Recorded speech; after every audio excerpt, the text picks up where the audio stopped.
एक बार गौतम बुद्ध के पास मौलुकपुत्र नाम का एक बहुत ही प्रसिद्ध ब्राह्मण आया। उसके साथ उसके 500 शिष्य भी थे।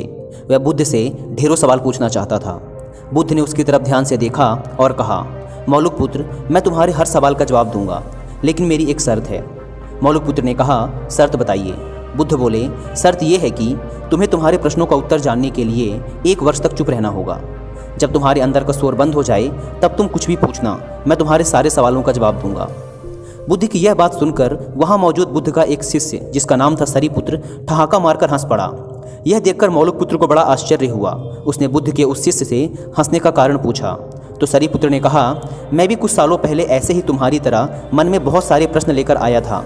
मेरे साथ तो 5000 शिष्य थे और मैं तुमसे भी बड़ा ब्राह्मण था।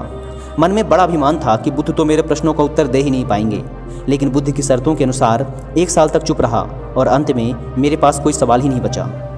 इस पर बुद्ध ने मौलुकपुत्र से कहा, मैं अपने वचन का पक्का हूँ, साल भर बाद जवाब जरूर दूंगा। 1 साल बीता और मौलुकपुत्र ध्यान में उतर गया। वह इतना मौन हो गया कि मन के अंदर की बातचीत भी खत्म हो गई। जब 1 साल बीत गया तो साल के आखिरी दिन बुद्ध ने उससे सवाल पूछने को कहा। मौलुकपुत्र हंसा और बोला, सरीपुत्र सही कह रहा था, अब मेरे पास पूछने को कुछ है ही नहीं।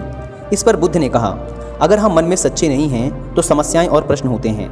यह सब हमारे झूठ से पैदा होते हैं, जैसे कि हमारे सपने नींद से पैदा होते हैं। मन की अशांत अवस्था में प्रश्न होते हैं और मन की शांत अवस्था में उत्तर मिल जाते हैं। मन में जब प्रश्न होते हैं तो वह उत्तर ग्रहण नहीं कर पाता। मौन हमें मन की ऐसी अवस्था उपलब्ध कराता है जहाँ हर प्रश्न का उत्तर होता है।